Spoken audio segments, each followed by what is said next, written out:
Bienvenidos a esta presentación. Es la sesión de integración correspondiente a la temática visualizada en la semana 3, donde estábamos viendo sesgo en la medición de efecto e impacto y qué trascendencia tiene esto también en la evaluación de intervenciones en salud, ¿no? El diseño y evaluación de las mismas. Pues bien, utilizaré para esta presentación el trabajo propuesto, parte del trabajo propuesto por Adriana, ¿no? Hablábamos, una vez visto todo este tema de sesgos en la medición, pues hacía algunas preguntas, ¿no? Partiendo de la propuesta de trabajo que ustedes generaban, pues, ¿qué podríamos hablar acerca de las estrategias? ¿Qué estrategias de medición serían las más interesantes a utilizar de tal manera de que disminuyéramos el sesgo, digamos, de la medición? Entonces, Adriana propone en su trabajo el desarrollo de intervenciones que mejoren el manejo de casos de cáncer de próstata, ¿no? Solicitábamos que generara un indicador clave o que analizara un indicador clave y proponía el indicador de cobertura de actuaciones para el tamizaje de detección de cáncer de próstata en población mayor de 50 años o a partir de los 50 años. Entonces, proponíamos la primera pregunta: ¿cómo plantearía usted la pregunta de investigación? Y ella decía, bueno, lo que nos proponemos es aumentar la cobertura del programa de tamizaje de cáncer de próstata en población masculina sintomática a partir de los 50 años de edad. Veamos que contestar este tipo de planteamientos desde una institución lo hacemos a través de indicadores, ¿no? ¿Cómo sabemos si realmente estamos mejorando la cobertura del programa? Pues normalmente utilizamos indicadores institucionales de este estilo, ¿no? Por ejemplo, número de hombres mayores de 49 años a los que se hace entrega de las pruebas de tamizaje de cáncer de próstata en un periodo de tiempo definido, y de denominador utilizaríamos la meta institucional propuesta, ya sea tomando en cuenta la afiliación o el censo nominal o las estimaciones poblacionales hechas de cuántos hombres mayores de 49 años pues están presentes en nuestro territorio. Esto, si lo multiplicamos por 100, pues tendríamos una idea de cobertura en porcentajes. Por cada 100 hombres de población meta estimada, a cuántos le estamos entregando este tipo de servicio. Pues bien, esto es lo que utilizamos habitualmente como indicador. Ahora, veamos que la utilización de estos tipos de indicadores pues puede desarrollar o podemos tener ciertos sesgos en la medición en relación a la cobertura real lograda en función de varias cosas. Primero, la calidad y cantidad de registro relacionada al efecto. En este caso, si entendemos como efecto la entrega de las pruebas de tamizaje o el efecto deseado, pues en gran medida la precisión de la medición estará definida por la calidad del registro que utilicemos, la calidad y la cantidad del registro. ¿En qué sentido? Por ejemplo, primero, definir qué entendemos por pruebas de tamizajes entregadas. Solamente tacto rectal o tacto rectal más eh, eh, la realización de pruebas de detección de antígeno prostático, una u otra o ambas al mismo tiempo. Esto hay que definirlo. Luego, ¿cómo se verificará este dato? O sea, ¿qué fuente de información vamos a utilizar para obtenerlo? ¿Ya lo tenemos en las sábanas de notas, en los registros de información, o habrá que generar un nuevo formato de registro? Esto significará hacer unas adecuaciones en el sistema de registro y definir la estrategia de notificación, o sea, con qué periodicidad estaríamos notificando esto, si lo hacemos a través de un sistema de información. Si no, será a través de recolección de información de determinada cantidad de muestras de expedientes clínicos. Ok, pero ¿qué estrategia vamos a utilizar? Una estrategia más precisa, recoge toda la información de lo que realmente hemos hecho. La otra recoge información estimada, o sea, permitiría hacer un muestreo, permitiría hacer una medición estimada de lo que hemos hecho. Una es más precisa que otra. La otra es, por ejemplo, quienes informan. ¿Qué personal? Entendiendo de que el personal que hace este tipo de estrategias de revisión pues, y que define, por ejemplo, la realización de estas pruebas, es diferente en función del proceso de atención y de qué parte del proceso de atención vamos a vigilar. Por ejemplo, si vamos a utilizar como personal fuente al personal de salud, pues para las pruebas de detección de antígeno prostático, lo que podríamos tener como fuente de información es número de personas a las que se le entregó la orientación de hacerse el examen, lo cual no es igual al número de personas que realmente se lo han hecho. Dato que sí nos lo podría proporcionar, por ejemplo, el personal de laboratorio, ¿no? ¿Cómo así haríamos para discriminar incluso a personas que se lo han hecho dos veces, por más de una vez, ante, digamos, posibles fallos en primer reporte? Entonces, todo este tipo de situaciones hay que contemplarlos, porque si utilizamos una u otra fuente de información, pues necesariamente el dato va a variar. ¿Qué instituciones? Entendiendo de que nosotros, por ejemplo, que los sistemas de atención en salud, por ejemplo en México, están altamente fragmentados y no todos tal vez las unidades de los diferentes sistemas entregan este servicio. Y si todas la entregan, pues entonces la cuestión clave aquí es todas están utilizando el mismo sistema y formato para la notificación de entrega, para la información de entrega de este servicio. Si unos lo entregan y otros no, el problema entonces es que estaremos haciendo una cuantificación muy delimitada de lo que realmente se está haciendo y obviamente tendrá un impacto en la estimación del indicador. ¿Cómo se, además, una cosa es el registro que tenemos en los servicios de salud, de servicios públicos de salud, por ejemplo, qué pasa con los servicios privados de salud u otras asociaciones que trabajen en esta línea, también nos brindarán información o no. Entonces vean que todas estas situaciones condicionan la cantidad de registro del efecto al que podemos tener acceso. Que muchas de las personas o actores que realizan o entregan este tipo de servicios no nos entreguen información, nos generará un sesgo a la subestimación del efecto real de la entrega de este tipo de servicios. Si eso es lo que queremos entender, ¿no? O analizar. Y la otra es el tamaño del denominador.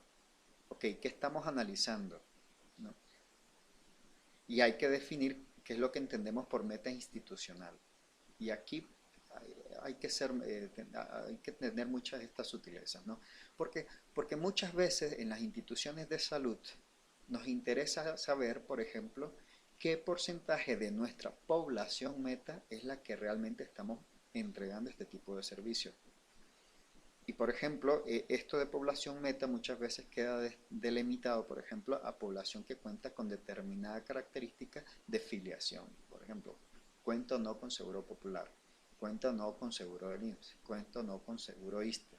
Entonces, muchas veces nuestro indicador de cobertura está delimitado a conocer cuánto hemos entregado de bienes y servicios en la población que tenemos definida como meta. Y no necesariamente a la población total existente o a la demanda real existente en un ámbito geográfico. Entonces, eso nos puede generar, digamos, un sesgo bastante importante en la hora de definir si los datos de cobertura que estamos midiendo institucionalmente realmente son, digamos, similares a la cobertura real lograda en la población general. Ahora, hay otro tipo además de definir estas cosas que dan mayor precisión a la medición, primero tendría que definir, oye, ¿qué es lo que quiero medir realmente? ¿Es la cobertura institucional o la cobertura poblacional? Primer reto, casi siempre lo que estamos midiendo es la cobertura institucional, o sea, definidas las metas entendidas como derecho a biencia o segmento de la población que atendemos, cuántos servicios le estoy entregando a ellos. Entonces, una cosa es meta institucional y la otra meta basada en población real o demanda real. Dos aspectos totalmente diferentes. ¿Qué tipo de diseño epidemiológico utilizarías para contestar a las preguntas de investigación?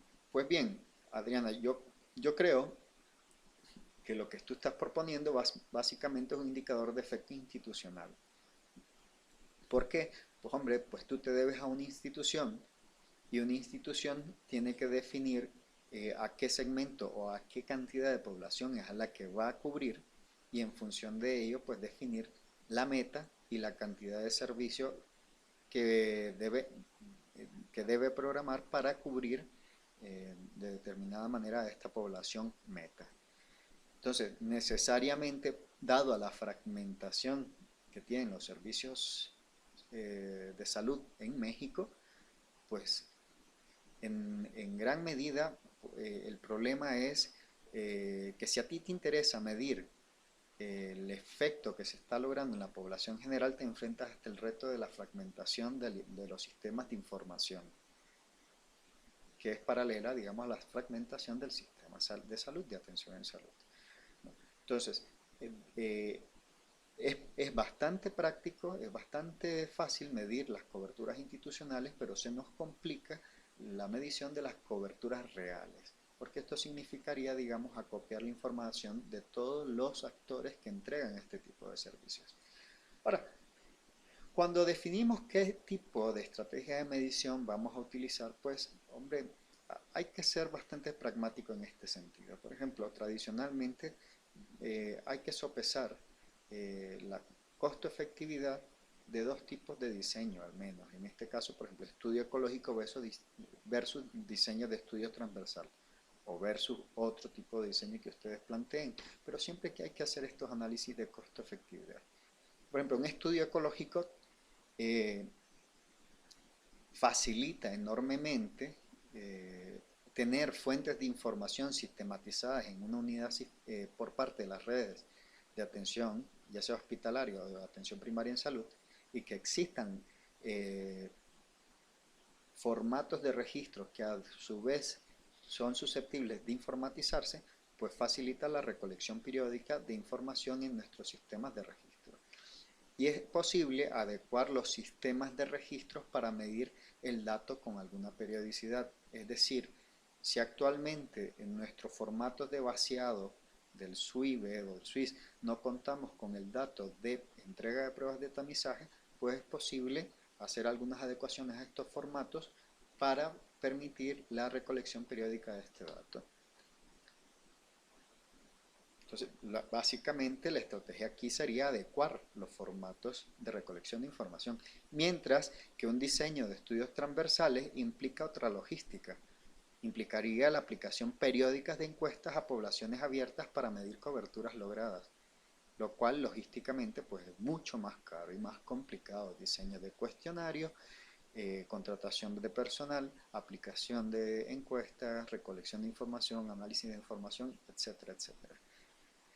La población meta se estimaría partiendo de las estimaciones poblacionales y definir, por ejemplo, y contestar la pregunta cuánta muestra es suficiente, y los estudios, habría que responder si es costo efectivo diseñar una estrategia de recolección de información solamente para contestar a la pregunta de interés para este programa, o aprovechamos ya y incluimos otras preguntas que son de interés para los servicios de salud. Entonces, muchas veces vemos que las encuestas o estudios transversales que se hacen en campo de la salud, cuando se llegan a desarrollar para medir efectos, pues se aprovechan e integran información de múltiples programas, lo cual hace mucho más complejo y mucho más caro también la aplicación de las mismas.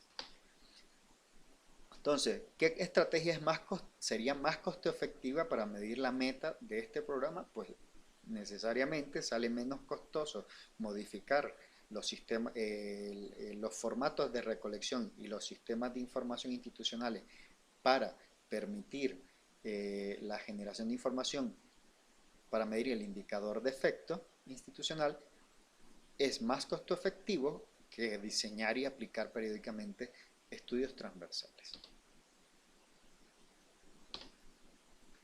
¿Qué es lo que decimos aquí? Es más costo efectivo para medir el efecto deseado a expensa de generar poco o ningún dato en relación a otros atributos deseados del efecto analizado.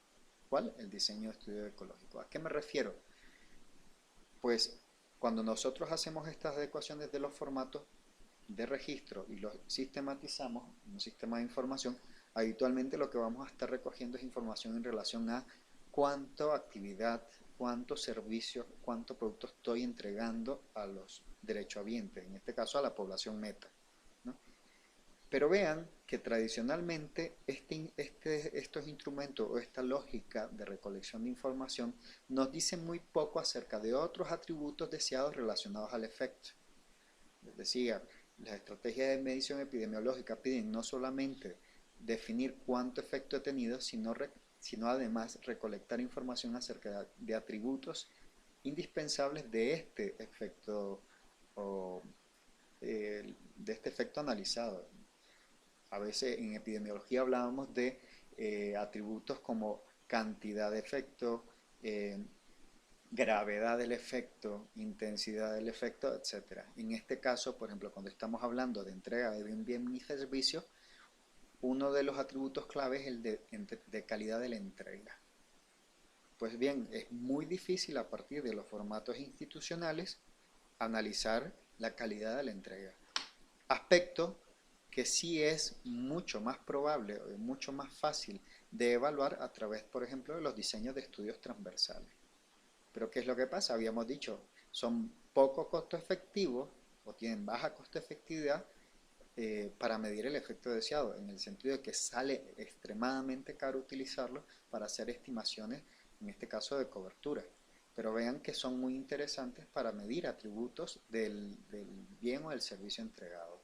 Entonces, esto hace, sopesando, digamos, estas características propias de cada diseño, que habitualmente, o que sea habitual, que la medición del efecto se realice a través de los diseños epidemiológicos de estudios ecológicos. Lo incluyo aquí. De los diseños ecológicos. Perdón. Mientras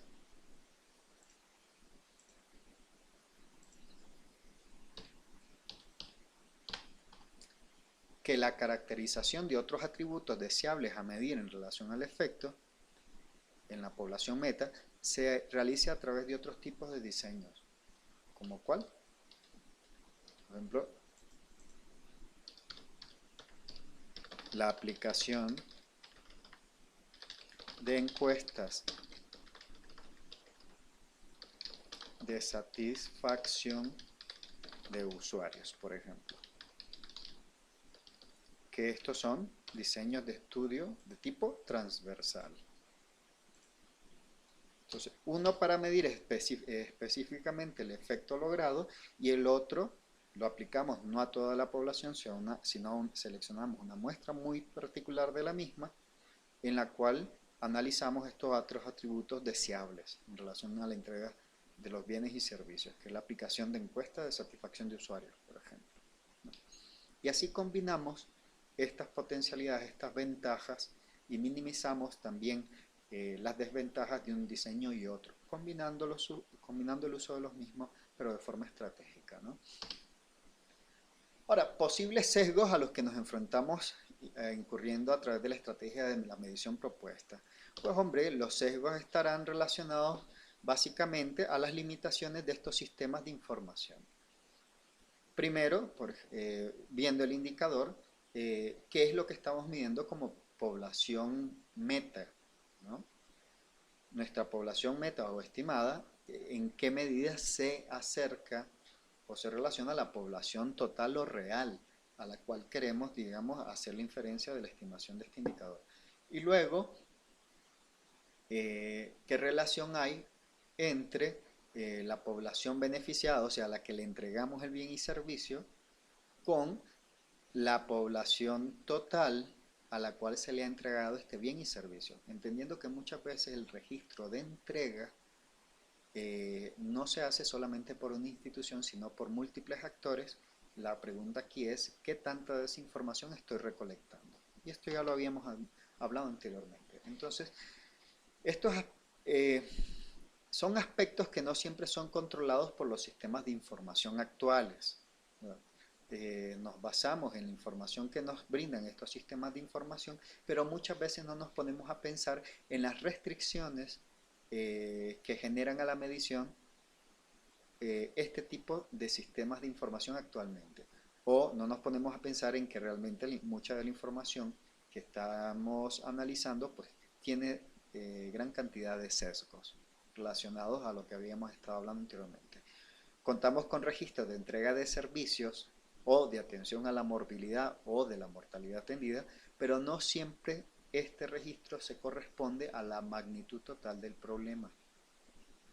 Por ejemplo, ahorita revisando, por ejemplo, en los periódicos, ¿no? Con la situación del ébola que se está viendo actualmente en muchos de los países de la zona centro-occidental de África, pues ven ustedes que si bien hay estimaciones de cantidad de personas que se ven afectadas a diario, pues hay una gran, eh, digamos, hay una confluencia de criterios de parte de las personas implicadas en el monitoreo de estas patologías del ébola. En, todas coinciden en el hecho de que los registros son unos, pero que realmente ellos saben que la cantidad de patología o cantidad de eventos que se están presentando es mucho mayor a lo que se está registrando. Y esto debido a las limitaciones de los sistemas sanitarios para llegar a toda la demanda real de problemas, y si no llegamos a ellos, pues que no los registramos. Lo no registrado prácticamente no existe, entonces no podemos analizar lo que no hemos registrado, ¿no? Y eso pasa frecuentemente con muchos de los programas y servicios acá, ¿no?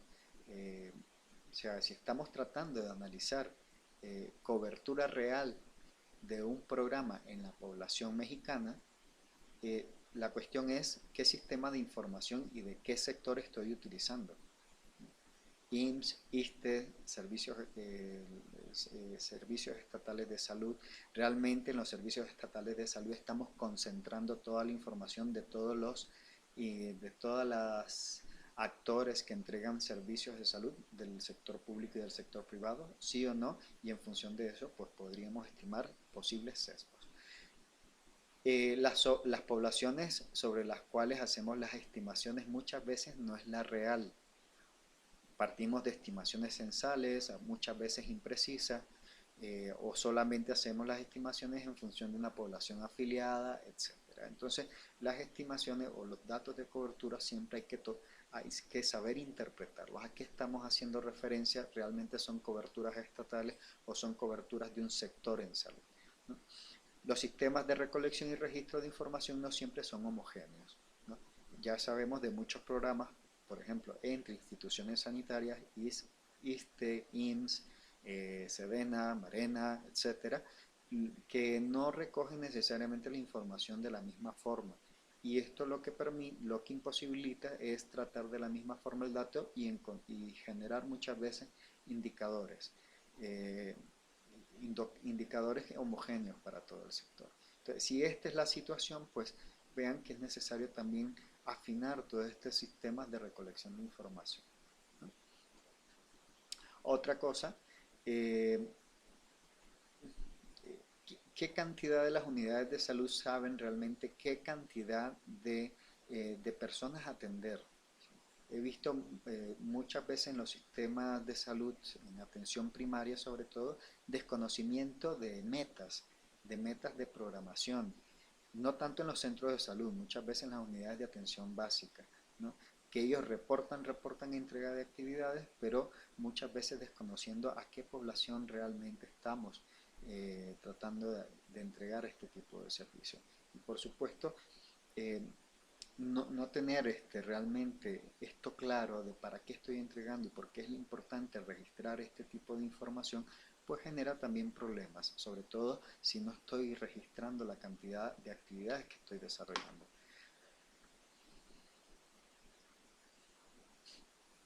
Ahora, entonces, problemas que enfrentamos con los sistemas de información en salud actuales y que hacen necesario, digamos, que todos estos datos de cobertura de entregas y servicios a partir de los diseños, a partir de los estudios ecológicos que tradicionalmente generamos desde los servicios, qué problemas enfrentamos y por qué hay que matizar la forma en que tenemos que interpretar estos datos. Primero, que los efectos de productos medidos, o sea, entrega de bienes y servicios, o atención de morbilidad y mortalidad no siempre se corresponden a la atención de la necesidad real. Es decir, podemos con alguna precisión identificar cuánto bien y servicio hemos entregado, pero no siempre tenemos información acerca de cuál es la cantidad real de necesidad real en relación al problema.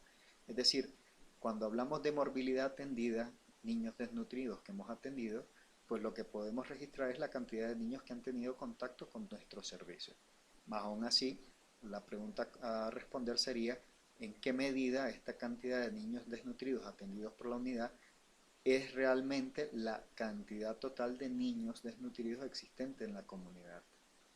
Entonces, veamos que hay siempre una diferencia entre lo atendido y la demanda real. Luego, que los sistemas de información están estructurados bajo una lógica determinista bajo la cual las actuaciones realizadas desde los servicios de salud, que son entrega de bienes y servicios para la atención de morbi y mortalidad, se identifican como necesarias y suficientes para lograr impactos en la morbimortalidad de los grupos poblacionales, lo cual genera un enfoque teórico bastante poco coherente, ¿no? O sea, ¿a qué me refiero? Eh, Proponemos actividades, por ejemplo, desde los servicios de salud para atención de morbimortalidad de las mujeres que cursan, digamos, con el proceso de embarazo. O en este estadio de la vida, pues ocurren o acuden a los servicios con un embarazo. Y determinamos que la calidad de la calidad y cantidad de servicio entregado a estas mujeres se tiene que traducir necesariamente en un indicador de impacto que es reducción de mortalidad materna. Tradicionalmente lo analizamos de esa manera, obviando muchas veces de que muchos de los determinantes relacionados a mortalidad materna escapan del área de actuación o de desempeño, digamos, de los sistemas de salud. O sea, agua potable, calidad del agua, calidad de la vivienda, lo cual determina mucho en gran medida, digamos, las condiciones en donde vive y donde se desarrolla esta mujer, la calidad de la alimentación, el acceso al trabajo y todos estos determinantes claves y que son predictivos también de mortalidad materna, no son ámbitos de actuación de los sistemas de salud y son a su vez determinantes claves de este fenómeno, como es de este fenómeno de daño a la salud, como es mortalidad materna. Sin embargo, muchas veces los sistemas de información en salud hacen pensar erróneamente de que este indicador, mortalidad materna, este indicador de impacto es exclusivamente un indicador de competencia de los servicios de salud. Cuando si analizamos causalidad nos damos cuenta de que son múltiples los factores determinantes de este problema que escapan a las intervenciones del personal sanitario y que necesariamente se tienen que implicar otros actores claves que entregan bienes y servicios o que deberían de estar garantizando la cobertura de bienes y servicios que actúen como factores protectores a este grupo poblacional, ¿no? Entonces, a eso me refiero con que los sistemas de información que actualmente estamos utilizando, pues utilizan un enfoque teórico muy restrictivo, no son son enfoques teóricos poco coherentes. Pareciera que como la actuación en solitario de los sistemas de salud puede desarrollar ese tipo de impacto, cuando el estudio de este tipo de problemas, bueno, evidencia de que no necesariamente es así. En gran medida esto está condicionado por lo siguiente. En gran medida estos sistemas de información están centrados en la rendición de cuentas, de cuánto bien y servicio entregamos. Y esto hace necesariamente que gran cantidad o un gran porcentaje de la información recolectada esté centrada en el registro de morbilidad y mortalidad atendida, sin dar, o sea, para justificar el gasto, sin dar mayor luz sobre los determinantes de los casos incidentes, o sea, sobre las causas de estos problemas.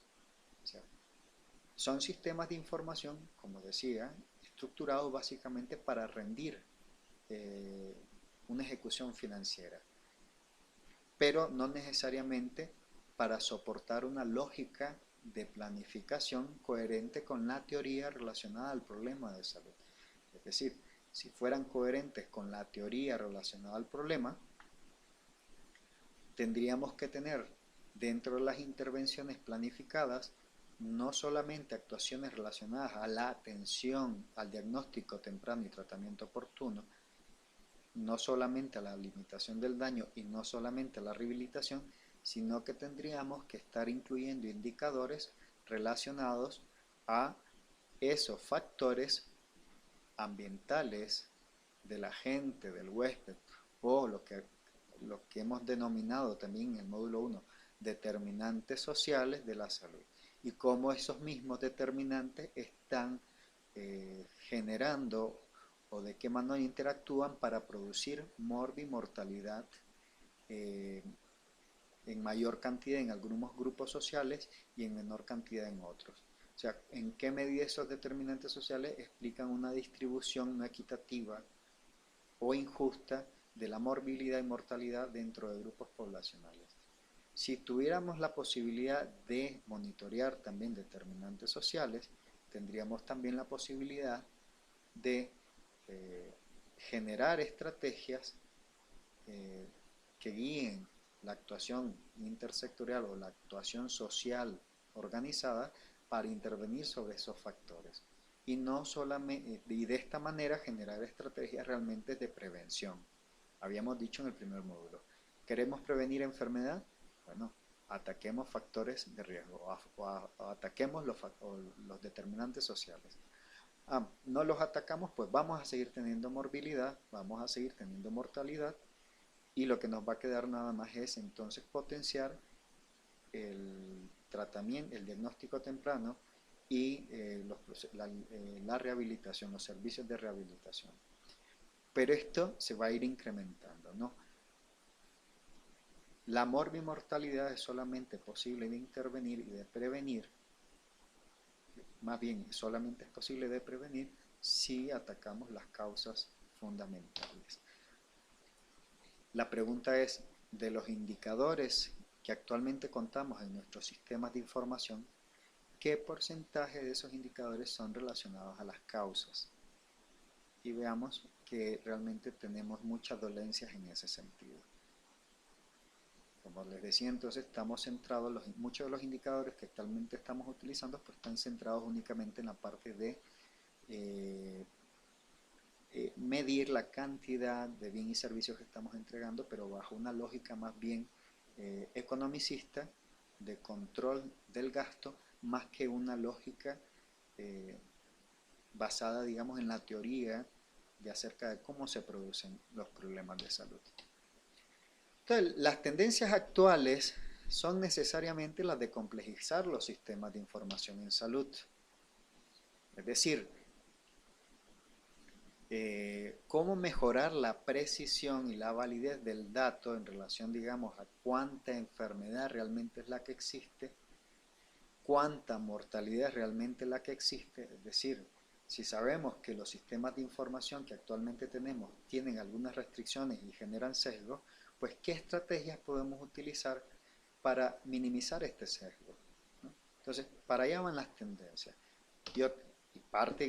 Digamos, en algunos sistemas de salud se ha planteado también el reto de que no solamente vale la pena estar analizando o estar registrando, digamos, cuánta enfermedad y cuánta mortalidad estamos atendiendo, sino que necesariamente hay que estar vigilando también la forma en que los determinantes de la salud hacen o condicionan la distribución de las enfermedades y de la mortalidad dentro de los grupos poblacionales. O sea, para allá van, digamos, este tema de complejización de los sistemas de información en salud. Y a este proceso de complejización es lo que se le ha conocido como inteligencia epidemiológica. Es decir, muchos de los sistemas de salud se han propuesto hacer un proceso de transición de la vigilancia epidemiológica tradicional a esto que actualmente se conoce como inteligencia epidemiológica. Ahora, ¿qué tanto abarcar? Pues depende de los retos que cada sistema de salud se imponga. Hay sistemas de salud que se han propuesto únicamente mejorar la forma en que se está vigilando la enfermedad y muertes, ¿no? Cómo ampliar la captación de información que mejore con alguna precisión las estadísticas relacionadas a estos eventos. Otros sistemas de salud han propuesto complejizar aún más este enfoque y se han propuesto también monitorear con alguna regularidad estos determinantes. De esta manera, inteligencia epidemiológica, vean ustedes, la deberíamos de entender como una serie de estrategias de recolección, análisis de información y de investigación sobre los problemas de salud y sus determinantes que tiene como finalidad: 1. Mejorar el control, medición sobre el status quo de los problemas de salud pública. Es decir, sabiendo que los sistemas de información tradicional tienen sesgos para la medición, ¿cómo podemos solventar estos sesgos? Y luego, les decía, depende de la apuesta política de los sistemas de salud, también se propone mejorar el control y la medición sobre el status quo de los determinantes sociales de la salud.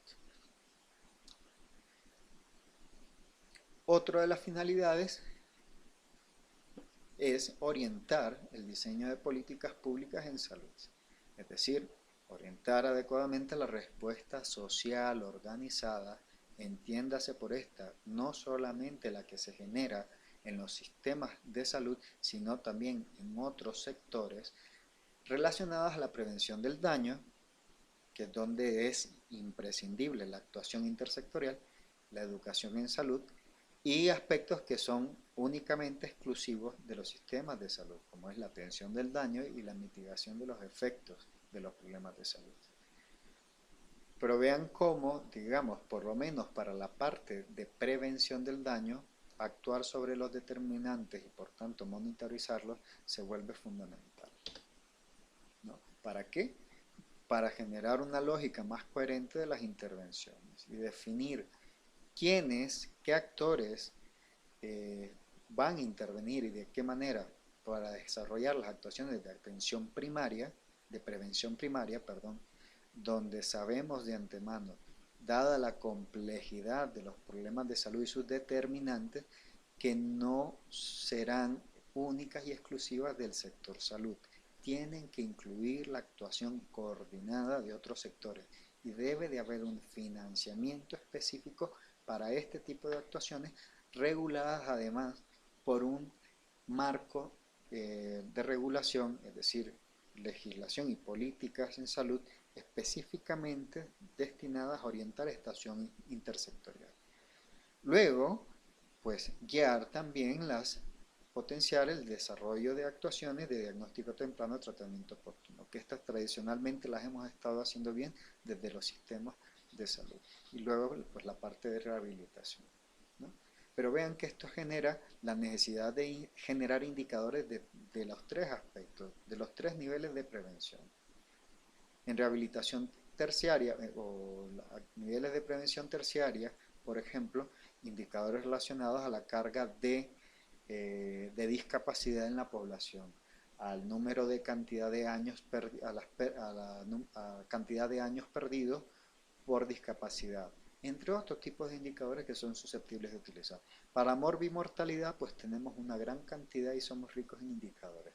Donde estamos bastante mal es en la generación de indicadores específicamente para intervenciones de prevención primaria, ¿no? Indicadores claves, y aquí sí tendríamos que necesariamente estar monitorizando determinantes sociales. Bueno, pero todo eso, digamos, es parte de las nuevas tendencias denominadas pues inteligencia epidemiológica. Y pues bien, inteligencia epidemiológica será el tema que tendremos que desarrollar durante la semana 4 y 5 que cierran este módulo. Que veremos, bueno, algunos conceptos fundamentales, retocaremos esto que hemos dicho hasta acá, vean que el concepto de inteligencia epidemiológica que se le da en cada ámbito o por cada sistema de salud depende de la amplitud de intervenciones que se ha propuesto como suyas el sistema de vigilancia.